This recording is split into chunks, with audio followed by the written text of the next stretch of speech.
Boy, I've got 8 minutes till the games start tonight. I'm not going to be able to see the start of those games, but um, yeah. Let's talk about the two games that happened this afternoon, including the one that made me almost rage. But we'll get to that in a moment. Here, first up was Ottawa in against Philadelphia. The Senators, they're fighters. We found that out today, quite literally, aren't they? Konechny would score from Frost and Giroux at 1:45, and the Senators were not awake to start this game at all.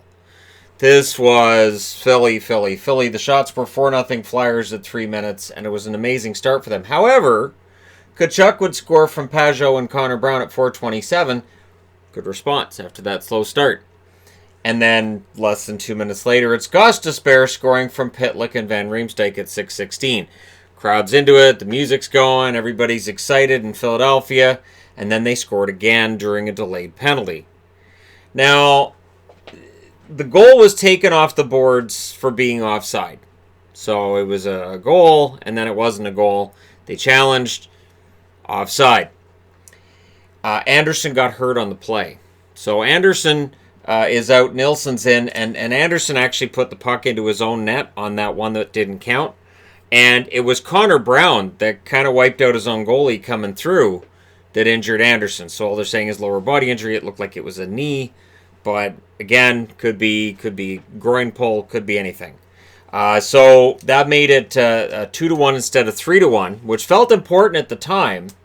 And then Nilsson was given a lot of time to settle in. It was over 12 minutes before he'd face his first shot from the Philadelphia Flyers. Yeah. The Senators were improving throughout the first. They got a power play. Their power play sucks. We know that. Borowiecki then collided with Konechny. It was a clean hit. The Flyers, not fans of the hit. The Flyers kind of lost their minds after that. And everything went either, depending on your point of view, either really physical or downhill, depending, again, on your point of view and on your opinion of when the games get really fighty. But on a day where we're celebrating the 80s here, we might as well have an 80s game here where there's some fights in it.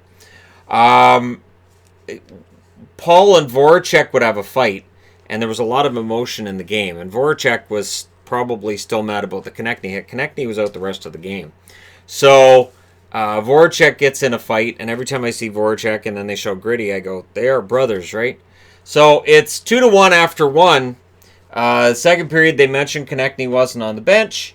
Was it concussion protocol? Well, I didn't see him come back into the game, so we'll see how long he's out. Then Farabee had a fight with Pajot, and this still felt like it was some leftover emotions from the Konechny hit, that the Flyers were just livid about this. The Senators got a power play on a hook by Hayes, I guess. They had to show from two different angles what supposedly had been a hook by Kevin Hayes.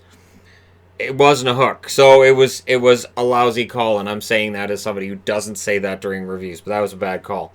The Flyers got a power play shortly thereafter. During said power play, Anthony Duclair, on a misplayed puck by Carter Hart, he was too busy worrying about where the spot behind the net is to play the puck. Am I in the trapezoid? Am I not?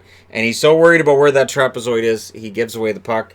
Duclair says thank you very much, and at 13:18 he scores a shorthanded goal on a wraparound, and it was the first shorthanded goal this season against the Flyers. The Senators were making a push again shorthanded, where Carter Hart had to stop the puck to get a whistle because they were pushing pretty hard.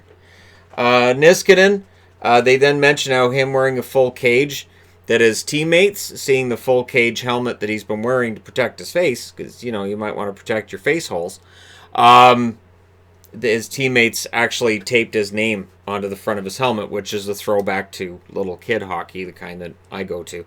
Start of the year, you put all their names on the front of their helmets. So that was kind of a funny thing. I thought I would throw that down there. I do find it weird that when players, when they have an injury, they wear a cage, they wear facial protection. Doesn't seem to negatively impact their game. It's just a thought, just throwing that out there again. But it's 2-2 after 2. Third period, early. Provorov scored from Farabee and Lawton at 3:17. Great goal by Provorov. The Senators got a power play 10 minutes and 26 seconds into that period. They wouldn't score, but they were playing pretty darn well for a road game and for being Ottawa. Duclair would score from Chabot and DeMello at 15 minutes. And while they were talking about what a great goal it was for Duclair and how solid a game he was playing, Lawton came down the other way, right off the face-off. Hayes and Van Riemsdyk get the assists 11 seconds later, so at 15-11, that's your game right there, basically. The goaltender gets pulled with 2 minutes left, and then Tkachuk tackled Lawton with 25 seconds left. Ends up getting 4 minutes and penalties out of it.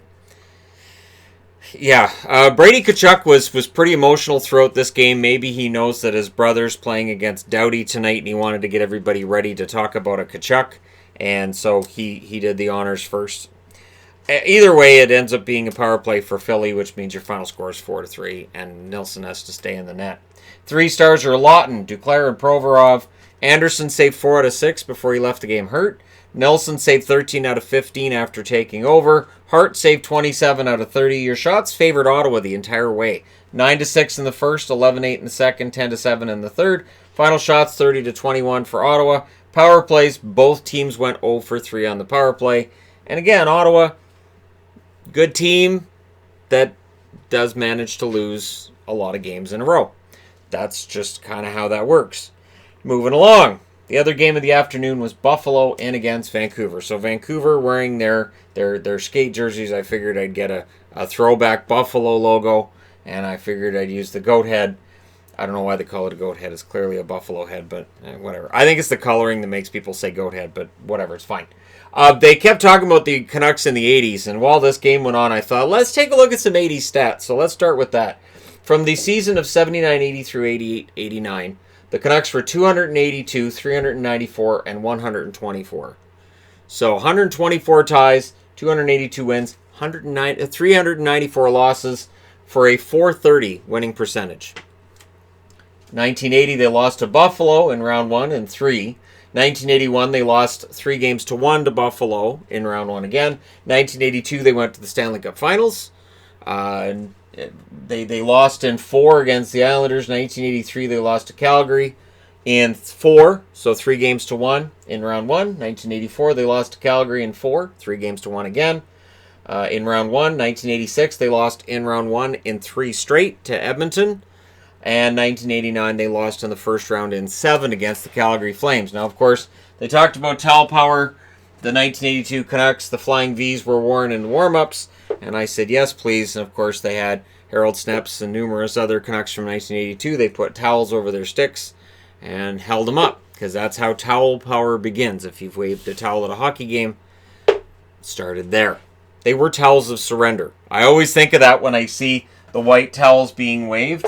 They're considered rally towels now. Remember, they were at one point towels of surrender, waved by the Canucks because they felt the officiating was completely against them.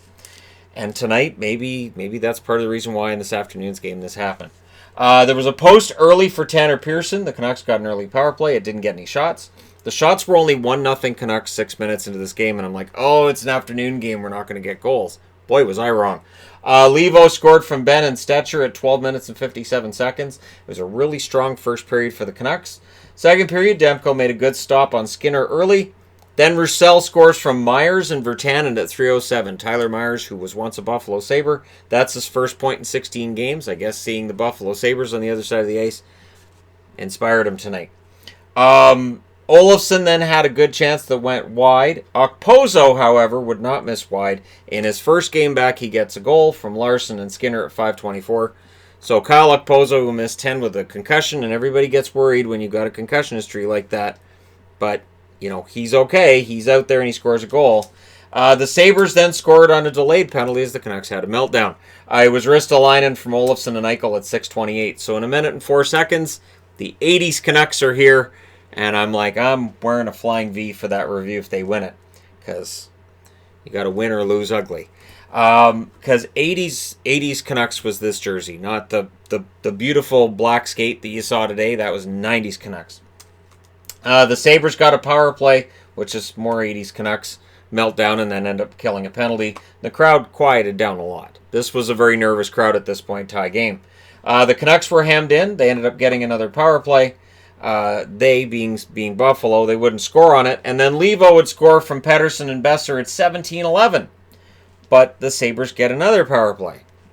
And during that power play, Olofsson scored from Reinhart and Eichel at 19-16. That's Olofsson's first power play goal in a while, I believe. Either way, though, it tied the game up going into the third.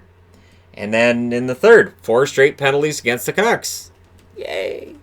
And then Myers would end up scoring a shorthanded goal from Miller and Pearson at 4:51. Tyler Myers with his first goal as a Canuck. These guys should play Buffalo more often for the goal-scoring reasons, not for anything else. It was not so great defense by either team, and I thought I'd throw that up there, and that was before everything else happened. Roussel would score his second of the game. It's the first time he scored multiple goals in a game as a Canuck. It's from Virtanen and Stetcher at 10 minutes and 40 seconds.